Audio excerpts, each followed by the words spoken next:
Bonjour à toutes et à tous, merci de nous rejoindre aujourd'hui pour cette nouvelle vidéo en matière de fiscalité. Aujourd'hui, tuto déclaration crypto 2022. On va vous aider à être en conformité avec vos obligations déclaratives dans le cadre de la déclaration impôt 2022, donc de la déclaration de vos revenus cette année qui a commencé en avril et qui va s'achever en mai ou juin selon votre zone. Et il était temps de faire cette déclaration sur les revenus crypto et de revenir finalement sur vos obligations déclaratives dans cette campagne déclaration impôt 2022.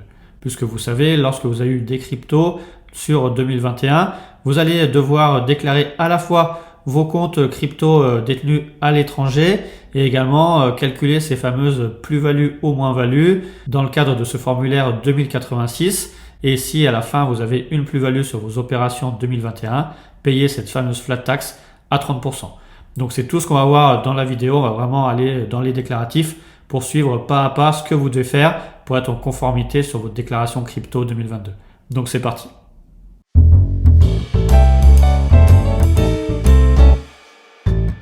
Alors effectivement, comme d'habitude, avant de commencer, abonnez-vous, likez, partagez au plus grand nombre pour qu'on vous donne de plus en plus de contenu gratuit en matière de fiscalité et notamment en matière de fiscalité crypto. On vous a déjà sorti beaucoup de vidéos sur la chaîne en matière de fiscalité et des cryptos, donc on vous y renvoie. On vous rappelle également qu'on a une formation spéciale sur la fiscalité des crypto-monnaies. Enfin, deuxièmement, on voulait vous dire que cette vidéo est faite en partenariat avec le logiciel Blockbit CryptoTax, qui est un logiciel qui vous permet de déclarer automatiquement et simplement vos opérations crypto sur l'année.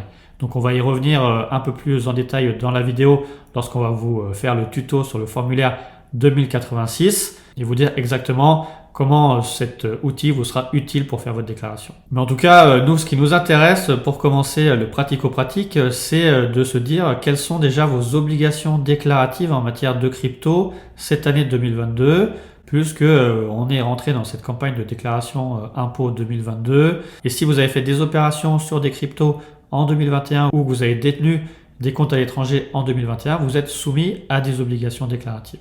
Et comme d'ailleurs on sait que 2021 a été plutôt une bonne année en matière de crypto, il y aura pas mal de travail cette année à faire, donc c'est pour ça qu'on vous fait ce tuto. Et c'est pour ça qu'on a essayé de vous présenter chaque document, le formulaire 3916 bis et le formulaire 2086, pour que vous puissiez avoir une compréhension complète de vos obligations crypto 2022. Donc c'est pour ça, là on va passer derrière l'écran. Alors effectivement, en premier, on va commencer par le formulaire 3916 bis qui va vous permettre de répondre à vos obligations en matière de compte à l'étranger. Puisque vous devez savoir que si vous détenez des comptes bancaires ou des comptes d'actifs numériques, donc des comptes de crypto ouverts, détenus, utilisés ou clos en 2021, vous êtes obligé de les déclarer dans le cadre de votre déclaration de revenus 2022, donc maintenant, par l'intermédiaire du formulaire 3916 bis. Donc il faut savoir qu'il y a une petite nouveauté cette année. Si vous aviez déjà déclaré vos comptes l'année dernière dans le cadre de votre déclaration de revenus 2021, normalement ces comptes sont déjà pré-remplis. Il y a juste à faire un report automatique de ces comptes sans aucune obligation particulière.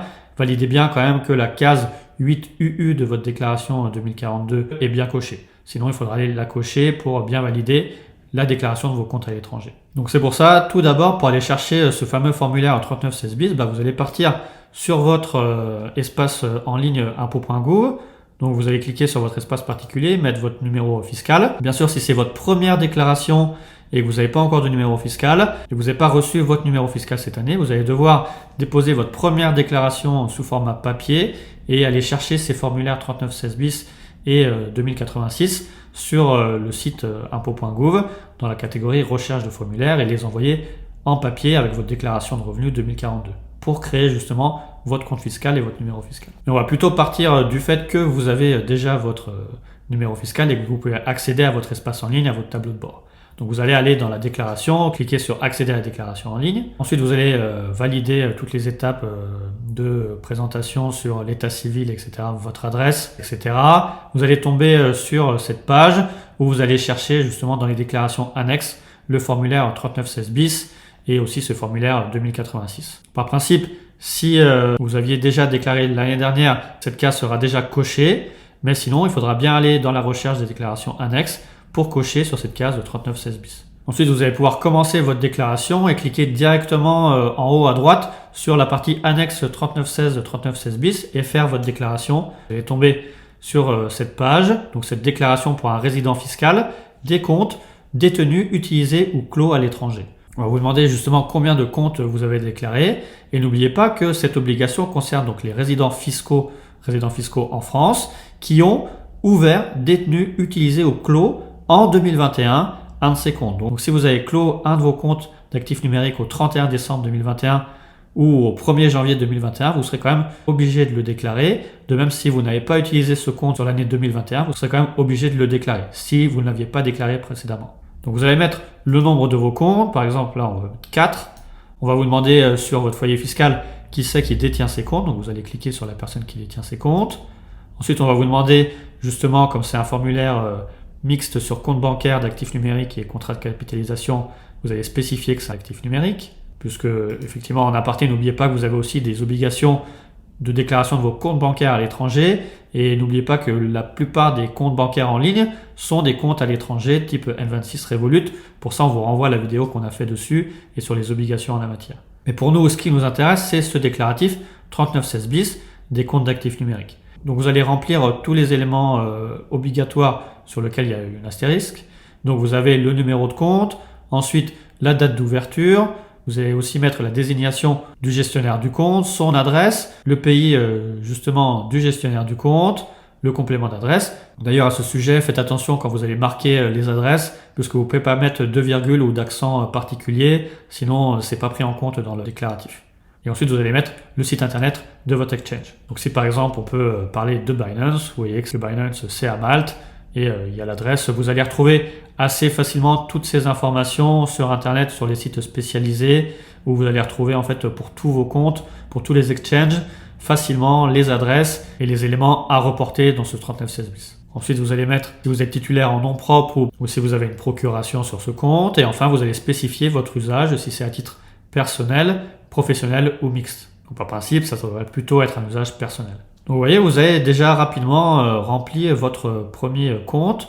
Ensuite, vous allez faire exactement le même procédé pour vos autres comptes, choisissant quel est le membre du foyer qui a ce compte, si c'est bien un compte d'actifs numériques. Là, on vous a mis, par exemple, pour Coinbase, les éléments à marquer. Donc, vous avez toujours le numéro du compte. Et d'ailleurs, si vous ne trouvez pas le numéro de votre compte, vous pouvez mettre votre adresse mail qui vous a permis de créer justement votre compte sur la plateforme. C'est la même chose pour un compte FTX ou alors sur un compte sur KuCoin. Donc, comme je le répète, les adresses, vous les retrouverez facilement sur Internet en tapant adresse, KuCoin, etc. Vous allez retrouver facilement les adresses. Et une fois que vous avez rempli tous ces éléments, vous allez tomber sur la page finale qui vous dit que vous avez atteint la fin de votre déclaration des comptes que vous aviez en 2021. Ensuite, vous allez pouvoir passer au formulaire 2086, mais vous pouvez toujours recliquer sur l'annexe 3916 bis en haut à gauche pour bien valider que vos comptes ont été déclarés. Vous allez tomber sur cette page qui va répertorier vos comptes que vous avez déclarés. Si vous voulez les modifier ou les supprimer, vous pourrez toujours revenir en arrière et corriger. Ensuite, normalement, la case 8UU de votre déclaration 2042 devrait être cochée automatiquement, mais sinon, validez bien dans le cadre de la fin de votre déclaration que cette case a été déclarée. Donc, allez voir si la case 8UU est bien cochée, sinon, cocher cette case. Donc voilà, on a terminé sur cette première étape de déclaration de vos comptes ouverts, détenus, utilisés ou clos en 2021. Validez bien que vous avez déclaré tous vos comptes et que ces comptes sont eux-mêmes bien déclarés sur votre espace en ligne, sur votre déclaration en ligne, puisque vous savez qu'il y a des amendes pour défaut de déclaration qui sont de 750 € par compte non déclaré et 125 € par mention erronée dans votre déclaration, avec une limite par déclaration de 10 000 €. Et également, ces montants sont doublés si vous avez eu plus de 50 000 € sur l'un des comptes en cours d'année, donc en cours d'année 2021. Donc vous voyez, il faut quand même faire attention à bien déclarer ses comptes et c'est la même chose aussi sur vos obligations en matière de compte bancaire, pensez-y bien. De même, également, deuxième précision, c'est que vous n'avez pas besoin de déclarer vos comptes type MetaMask ou vos comptes Ledger, même si toutes les opérations que vous allez faire sur ces comptes doivent par contre être prises dans le cadre de votre déclaration sur le formulaire 2086 et pour le calcul de votre plus-value ou moins-value nette sur l'année, soumise potentiellement à la flat tax. Et enfin, bien sûr, pour ceux qui ont besoin de plus de précision, plus d'explications sur comment remplir ce formulaire, vous pouvez voir que dès que vous allez être au tout début du remplissage du formulaire, un petit carré apparaître au milieu où vous pourrez accéder directement à la notice du formulaire et avoir plus d'informations à ce sujet. Donc voilà, maintenant on va pouvoir passer aux choses sérieuses, passer sur ce fameux formulaire 2086 qui va vous permettre de déclarer vos opérations crypto sur l'année précédente. Donc nous en 2022, vos opérations crypto que vous avez fait en 2021 pour arriver sur le calcul d'une plus-value ou moins-value nette sur l'année au titre de toutes vos sessions 2021 et être potentiellement soumis à la flat tax au taux de 30%. Donc là c'est pareil, pour rechercher le formulaire, vous allez aller dans déclaration annexe, chercher ce formulaire 2086, donc vous allez cocher la case, ensuite vous pouvez accéder directement au formulaire en cliquant sur l'annexe 2086 et vous allez arriver sur cette page d'accueil où on va vous demander tout de suite quel est le nombre d'opérations à déclarer. Donc la première bonne nouvelle par rapport aux années précédentes, c'est que maintenant vous allez pouvoir déclarer jusqu'à 100 opérations. Avant c'était juste limité à 20. Maintenant on peut aller jusqu'à 100 opérations, ce qui fait déjà pas mal de possibilités pour déclarer. Et pour ceux qui ont plus d'opérations à déclarer, effectivement on va se poser la question de comment déclarer ces opérations. Souvent il est recommandé de ne mettre qu'une seule opération déclarative en fait qui va netter l'intégralité des opérations sur l'année pour arriver à votre plus-value globale et de transmettre en même temps que votre déclaration dans votre messagerie sécurisée l'intégralité des calculs de vos opérations qui permettra ensuite à l'administration fiscale de bien valider le montant de votre plus-value nette imposable sur l'année et soumise à la flat tax. Par exemple, nous, dans l'exemple, on est parti sur 28 opérations, même si on va, dans le tuto, parler que de 2 opérations pour aller plus vite. Mais sinon, ça sera à peu près le même mécanisme tout le temps. Et vous allez arriver sur cette page, sur ce formulaire 2086 que vous allez devoir remplir avec tous les éléments qui permettent le calcul de la plus-value ou de la moins-value nette sur l'année au titre de vos opérations crypto sur 2021. Donc effectivement, sur l'année, on parle bien des personnes qui ont fait des opérations crypto en 2021. Donc si vous avez fait des opérations en 2022 ou vous avez commencé dans la crypto en 2022, cette vidéo pour le moment ne vous est pas encore utile. C'est des opérations qui seront à déclarer l'année prochaine dans le cadre de votre déclaration IR 2023. Pour le moment, nous, je répète bien, ce qui nous intéresse, c'est les opérations qui sont réalisées en 2021. Ensuite, bien sûr, avant de commencer ce formulaire, je ne vais pas rentrer dans tous les détails de quelles sont les opérations imposables. Je vous rappelle juste que il faut bien faire attention que vous allez déclencher un fait générateur d'imposition si vous échangez vos cryptos. On parle d'actifs numériques contre une monnaie fiat, donc de l'euro ou du dollar, contre un bien. Donc si vous achetez une voiture, oui c'est possible, ou un bien immobilier, oui c'est possible. Contre la crypto, vous déclenchez un fait générateur d'imposition. Également, si vous achetez un service, si vous voulez faire appel à nos services et que vous nous payez en crypto, oui c'est possible.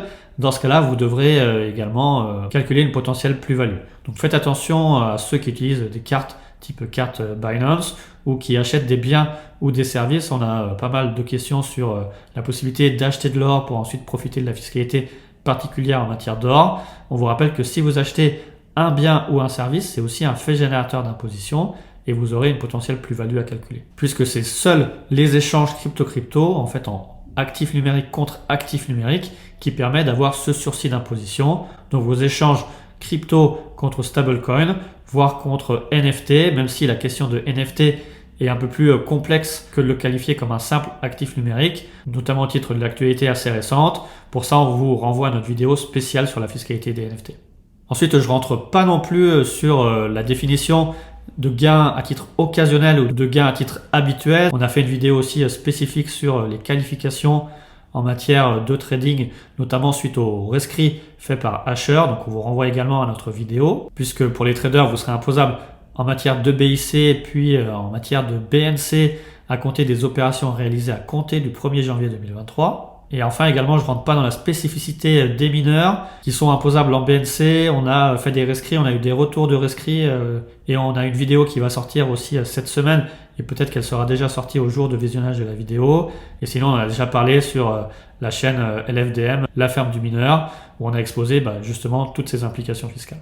En tout cas, voilà, ce formulaire, c'est ce formulaire qui va vous permettre de calculer une plus-value ou moins-value nette sur l'année au titre de votre foyer fiscal. Donc, il va falloir prendre en compte toutes les opérations des membres de votre foyer fiscal qui vont se compenser entre elles pour donner à la fin une potentielle plus-value qui sera soumise à la flat tax, donc 12,8% d'impôt sur le revenu et 17,2% de prélèvements sociaux. En sachant que si le montant annuel de vos cessions est inférieur à 305 €, vous devrez déclarer ces opérations dans le formulaire 2086, mais vous n'aurez pas d'imposition. Mais seulement si vos prix de cession intégrales sur l'année du foyer fiscal sont inférieures à 305 euros. Si c'est supérieur, vous serez imposable potentiellement à partir du 1er euro. Et enfin, pour terminer sur le calcul précis de la plus-value, je vous renvoie également à une vidéo qu'on a faite spécifique sur comment bien calculer sa plus-value ou moins-value en matière de crypto-monnaie. Mais il faut savoir que c'est un calcul assez compliqué qui n'est pas juste à prendre en compte le prix de cession moins le prix d'acquisition. Et on va prendre en fait le prix de cession moins un quotient qui est égal au prix d'acquisition moins le prix de cession, encore une fois, sur la valeur globale du portefeuille. Donc on voit que cette forme de calcul, notamment si on a beaucoup d'opérations sur l'année, ça peut commencer à être un peu rébarbatif, un peu compliqué, mais il va quand même falloir y passer pour être en conformité avec vos obligations fiscales. Donc c'est pour ça que on vous présente notre partenaire sur la vidéo, qui est le logiciel Blockbit CryptoTax, qui est en fait un outil de reporting et de déclaration fiscale spécialisé en matière de crypto et qui va vous permettre justement de déclarer facilement cette plus-value nette dans le cadre de vos obligations déclaratives pour cette campagne déclaration impôt 2022. Il faut savoir que grâce à CryptoTax, en fait, vous allez pouvoir arriver sur votre tableau de bord, gérer l'évolution de votre portefeuille d'actifs numériques et pouvoir sortir un rapport annuel qui vous permettra de remplir facilement et très simplement ce formulaire 2086 et également de remplir la case 3AN de votre déclaration 2042. Puisque ça prend beaucoup de plateformes et d'exchanges, je vous renvoie à leur site pour voir tout ce qui est compris et sur lequel vous pouvez ressortir vos opérations sur l'année pour que vous ayez par principe une vue d'ensemble de votre portefeuille. Et comme j'ai dit, l'intérêt de ce logiciel, ça sera de pouvoir calculer, notamment si vous avez beaucoup d'opérations, de manière automatique votre plus-value nette imposable sur l'année et que vous puissiez reporter toutes les informations directement dans votre formulaire 2086. Et de même, ça vous permettra aussi, avant la fin de l'année, de faire des estimatifs de plus-value latente pour optimiser potentiellement la gestion fiscale de votre portefeuille.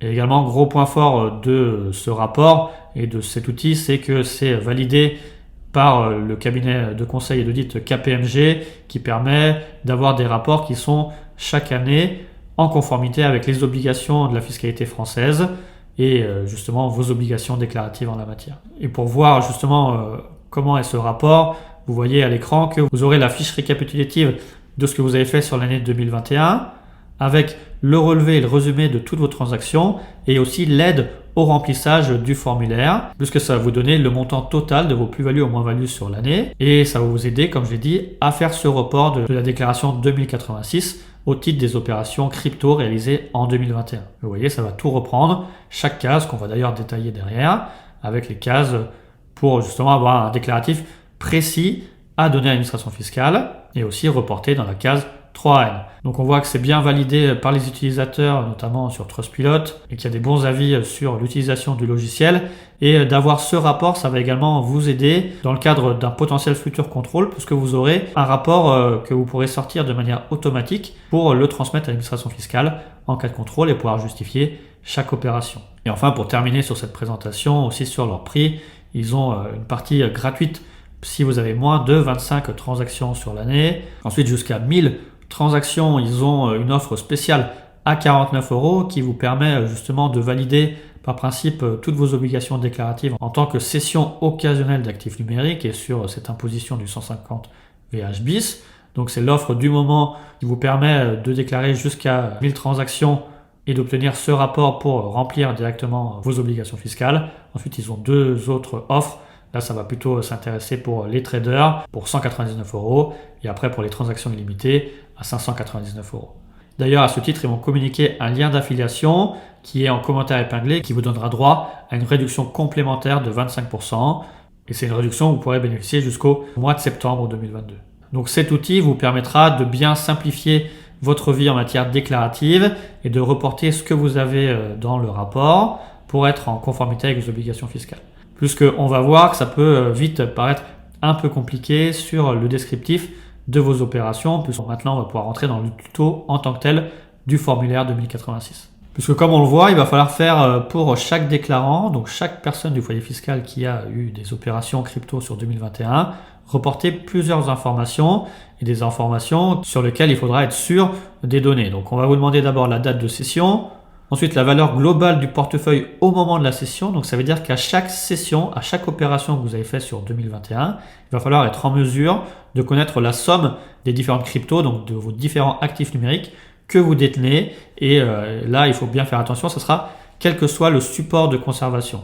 Donc, soit sur les exchanges, soit sur vos ledgers ou autres, compte MetaMask, etc. Donc, faites bien attention que là, à chaque fois, il faut bien prendre la valeur globale de votre portefeuille au moment de la session et il faut prendre en compte tous vos supports de conservation de vos cryptos. Ensuite, on va vous demander le prix de cession de vos cryptos. Donc, ça va être le prix réel par principe en monnaie fiat ou alors la valeur de la contrepartie que vous avez eue en échange de la cession de la crypto. Ensuite, vous avez la possibilité de déduire du prix de cession vos frais de cession, donc les frais notamment des plateformes.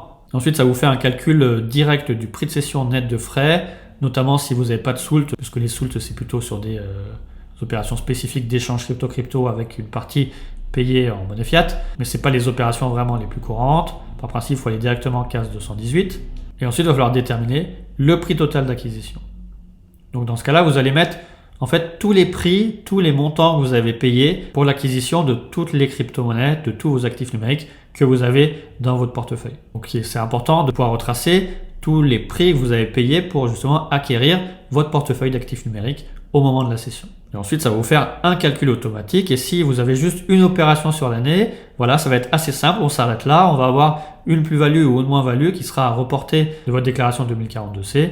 Et voilà. Mais bien sûr, en crypto, on fait vite beaucoup d'opérations assez rapidement, assez facilement. Et c'est là où ça va se compliquer puisqu'il va falloir prendre en compte toutes ces opérations, toutes ces mentions à indiquer, mais également prendre en compte la fameuse fraction de capital initial contenue dans le prix total d'acquisition. Alors à ce sujet, je ne vais pas non plus rentrer trop dans les détails sur ce tuto, puisqu'on a fait vraiment une vidéo explicative sur comment bien calculer sa plus-value en matière de crypto, donc je vous y renvoie, mais on va quand même un peu détailler sur une seconde opération. Puisque cette fraction de capital initial, elle va venir diminuer le prix total d'acquisition, et par principe augmenter votre plus-value. Donc pour avoir un exemple chiffré, pour un peu mieux comprendre, on va prendre l'exemple qui est repris dans la notice et qui va vous permettre de comprendre justement ces implications de calcul spécifique de la plus-value en matière de cryptoactifs. Donc si on prend par exemple une personne qui est résidente fiscale en France, qui a acheté en janvier 2021 pour 1000 € de crypto-monnaie. Et cette personne avant ne détenait aucune crypto-monnaie. Et il va décider justement en mars de céder une partie de son portefeuille. Donc au jour de la session, on peut estimer par exemple que son portefeuille vaut 1200 €. Donc vous allez mettre case 212, 1200 €. Ensuite, il va céder par exemple ses cryptoactifs pour 450 €. Et si par exemple il n'a eu aucun frais de cession, ça va lui donner un prix de cession net de 450 €. Vous voyez, ça se remplit automatiquement. Ensuite, il va falloir passer au prix total d'acquisition. Dans ce cas-là, on a vu qu'en janvier, il a acquis pour 1000 € et c'est les seuls montants qu'il a payés pour acquérir d'actifs numériques. Donc il va mettre 1000 €. Et comme c'est sa première session, pour le moment, il n'a pas à s'intéresser sur la partie fraction de capital initial. Donc dans ce cas-là, ça lui fait directement, de manière calculée automatique, une plus-value à hauteur de 75 €. Et on voit que du fait du calcul spécifique, il faut bien prendre en compte le régime spécifique du calcul de la plus-value qui arrive à une plus-value de 75 €. Puisqu'on a 450 € de prix de cession, moins 1000 € de prix total d'acquisition, fois 450 € une nouvelle fois de prix de cession sur la valeur globale du portefeuille au moment de la cession, 1200 €.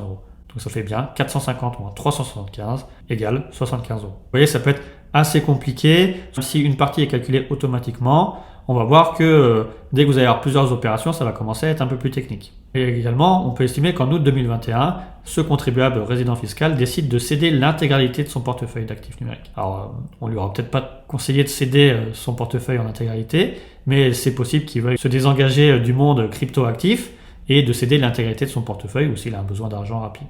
Donc là, on va estimer qu'au jour de la cession, la valeur globale de son portefeuille a encore augmenté. Il serait passé à 1300 €. Et comme il cède l'intégralité de son portefeuille, le prix de cession va être le prix de son portefeuille, donc 1300 €. Donc on voit là, ça se remplit directement et on va passer au prix total d'acquisition. Donc on a vu, comme il n'avait pas racheté d'autres cryptos entre-temps, on va garder ce prix total d'acquisition à 1000 €. Et on voit que ça lui fait une plus-value à hauteur de 300 €. Mais sauf que comme c'est la deuxième session et comme c'est pas sa première session en matière de cryptoactifs, il va devoir prendre en compte cette fraction de capital initial contenue dans le prix total d'acquisition. Donc là, on va être obligé de mettre le montant de 375 € comme fraction du capital initial contenu dans le prix total d'acquisition. Alors ce montant, ça correspond justement à ce qu'on a calculé précédemment, c'est-à-dire 1000 fois 450 sur 1200.